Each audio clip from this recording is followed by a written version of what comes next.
으로 외출을 하고 돌아온 뒤로 발이 시리고 따끔거리더니 온몸이 시리기 시작했다.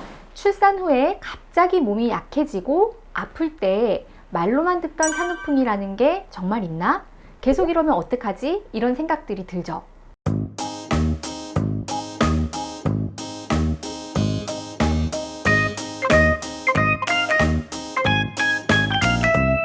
안녕하세요. 성능아병원 한방여성의학센터의 김지혜 원장입니다. 어떤 환자분이 한겨울에 산후조리원에서 조리 중이었는데 갑자기 아기가 아파서 양말을 안 신고 슬리퍼만 신고 병원으로 외출을 하고 돌아온 뒤로 발이 시리고 따끔거리더니 온몸이 시리기 시작했다. 이게 산후풍인지 나을 수 있는지 평생 이러진 않을지 등 겁이 나서 오셨던 적이 있습니다. 그래서 안심시켜드리고 치료했었는데요. 출산 후에 갑자기 몸이 약해지고 아플 때 말로만 듣던 산후풍이라는 게 정말 있나? 계속 이러면 어떡하지? 이런 생각들이 들죠. 그래서 이번 시간을 준비해 보았습니다. 우선 산후풍이 무엇인지를 설명드릴게요.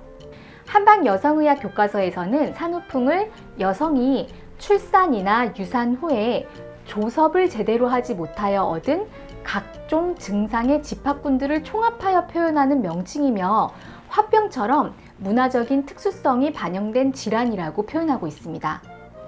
산후풍은 대표적으로 세 가지 계통의 증상으로 분류가 되는데요. 첫째로는 통증, 어깨, 허리, 무릎, 손목이 아프고 환도가 서고 발 뒤꿈치가 찌릿찌릿하고 손가락 구부릴 때 손가락이 뻣뻣하거나 아픈 등의 증상이 한두 가지만 나타난다거나 다 나타난다거나 하는 것입니다. 통증을 호소하는 표현은 다양합니다. 아프다, 쑤시다, 저리다, 먹먹하다, 아리다, 시큰거린다 등등으로 표현을 하시죠. 두 번째로는 전신 증상입니다. 땀이 많이 나고 온도를 느끼는 감각이 고장이 나면서 다른 사람들은 괜찮은데 굉장히 춥다든지 추웠다 더웠다 한다든지 몸살 증상이 지속되거나 몸이 붓고 입맛이 없는 증상, 피부 감각에 문제가 와서 어떤 부분은 감각이 떨어지고 어떤 부분은 따갑다든지 하는 증상도 생깁니다.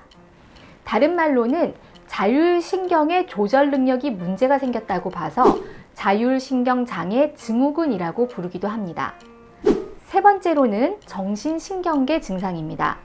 두통, 어지럼증, 심장 두근거림, 가슴 답답함, 불안, 우울감 등의 증상이 나타나는 것입니다. 이 세 가지의 계통의 증상들이 모두 나타나기도 하고 이 중에서 한두 가지만 나타날 수도 있습니다. 어떤 사람들은 미약하게 나타났다가 없어지지만 어떤 분들은 좀 더 심하고 일상에도 불편감을 줄 정도로 증상이 지속이 됩니다. 그러면 이런 산후풍 증상들은 왜 생길까요? 임신을 하면 생식 기간뿐 아니라 전신에 대대적인 변화가 일어납니다. 아기를 40주간 뱃속에서 키워내고 품어낼 수 있는 몸 상태로 바뀌어지는 거죠. 에스트로겐, 릴렉신 같은 호르몬 분비가 증가하면서 전신의 관절 사이가 벌어지고 관절의 가동성이 증가하게 되는데 그렇게 되면서 무게가 많이 실리는 관절, 많이 사용하는 관절이 평상시보다 더 쉽게 다치고 아프게 될 수 있습니다. 예를 들어서 체중을 버텨야 하는 허리, 무릎, 발목이라든지 육아를 할 때 많이 사용하게 되는 손목, 손가락, 어깨에도 잘 아플 수 있습니다. 또 에어컨, 찬바람 등 냉기에 노출되었을 때 관절에 시림이 나타나기도 합니다. 찬물에 손을 담글 때 손가락 관절이 시릴 수 있고 잇몸도 약해져 있기 때문에 얼음물을 마셨을 때 잇몸이 시리게 될 수 있습니다. 흔치 않은 케이스로 냉장고 안쪽에 얼굴을 넣었는데 그 뒤로 얼굴이 많이 시렸던 분도 있었어요. 또 분만을 하면서 많은 체액과 혈액이 손실되고 기혈이 소진이 되었기 때문에 너무나 많은 일을 한 것 같은 그런 심한 몸살 상태가 올 수 있습니다. 그래서 충분한 휴식과 영양 섭취가 필요합니다. 초산의 경우는 산후조리원이나 집에서라도 조리를 잘 해주면 잘 회복이 되는 경우가 많은데요. 두 번째, 세 번째 출산으로 돌봐야 할 아이들이 이미 있어서 소모가 계속되는 경우, 초산이어도 근력이 부족하고 체력이 약한 경우, 스트레스를 많이 받고 있으면 회복력이 떨어지기 때문에 산후풍이 올 수가 있습니다. 원래 임신하면서 늘어난 체액을 배출하기 위해서 길면 일주일 정도 땀이 많이 나거든요. 그런데 회복력이 떨어지는 분들은 한번 열린 땀구멍이 닫히지 않고 계속해서 땀이 많이 나기도 합니다. 식은땀이 계속 난다는 것은 체액이 계속 손실되는 것을 의미하기 때문에 반드시 치료가 필요하다고 볼 수 있습니다.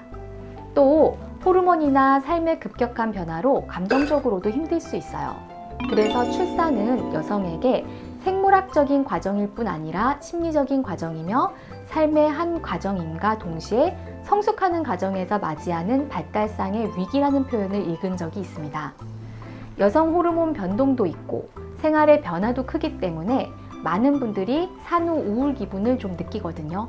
정도가 심해서 죽고 싶다 이런 생각이 든다거나 내가 아기 밥을 안 주고 굶기고 있다면 병원의 진료를 꼭 받아야 하지만 만약에 약간의 우울 기분 정도라면 시간이 지나면 나아지는 증상이라고 생각하시면서 편하게 받아들이시면 좋을 것 같습니다. 어떤 환자들은 병원에 갔다가 산후풍이란 건 없다. 그리고 당신은 아프지만 검사상 문제가 없기 때문에 괜찮은 거다. 이런 얘기를 들으면 민망해하기도 하고 억울해지기도 하고 아예 병원에서 산후풍이라는 말 자체를 꺼내지 못하죠. 그런 것을 봤을 때 한의학이 인격의학이구나 하는 생각이 들었어요. 그 옛날부터 출산 후에 여성이 어떻게 힘든지 그걸 관찰하고 환자가 하는 말에 귀를 기울였기 때문에 출산 후 여성을 어떻게 관리하고 치료하는지 한의학이 너무 잘 알고 있는 거예요. 모든 출산 후의 산후조리약은 약해진 몸의 회복에 중점을 두고 있기 때문에 기본적으로는 기혈을 보충하는 보약입니다. 간혹 산후보약을 먹고 살이 쪘다고 하는 분들이 있는데 보약 자체는 칼로리가 높지 않아서 한약을 먹고 찌는 것이 아니죠. 살을 찌는 경우라면 부어있을 때 붓기 치료를 먼저 해주고 보약을 먹어야 하는데 붓기 회복이 안 된 상태에서 몸을 보충부터 해서 붓기가 살로 남아졌거나 보약을 먹는데 식사도 많이 한 경우인 거죠. 제가 치료를 해보면 산후보약을 드신다고 살이 찌지는 않습니다. 산후풍 증상이 환자들마다 다 똑같지는 않기 때문에 환자의 몸 상태, 말랐다거나 살이 쪘다거나 부었다거나 상태를 보고 증상에 맞춰서 치료를 합니다. 관절통 위주의 산후풍은 이완되어 있고 회복력이 떨어져 있는 관절을 튼튼하게 하면서 관절의 회복력을 높이는 치료를 하고요. 자율신경 장애 증상 위주의 산후풍의 경우는 그 증상에 맞춰서 자율신경 기능의 정상화를 돕는 치료. 불안과 우울과 스트레스가 심한 경우에는 몸이 약할수록 증상이 심해지기 때문에 반드시 소모된 기혈을 보충하면서 안정을 돕는 치료를 합니다. 산후풍이 평생 간다는 얘기를 듣고 오신 분들이 있잖아요. 실제로 어머니가 산후풍으로 지금까지 고생을 하신다든지 이런 경우는 출산하고 나서 바로 힘든 일을 하면서 적절한 치료 시기를 놓치고 제대로 회복을 못했던 분들인 경우가 많습니다. 핵심적인 회복 시기인 3-7일에 해당하는 가장 중요한 첫 3주와 출산 후 6주까지인 산욕기가 중요하고요.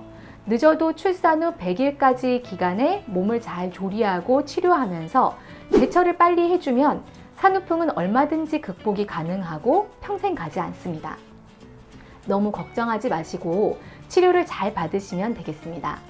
가족분들도 산모가 잘 치료받고 또 치료받을 시간을 낼 수 있도록 잘 지지해 주시면 좋겠습니다. 이상으로 오늘 영상을 마치겠습니다. 감사합니다.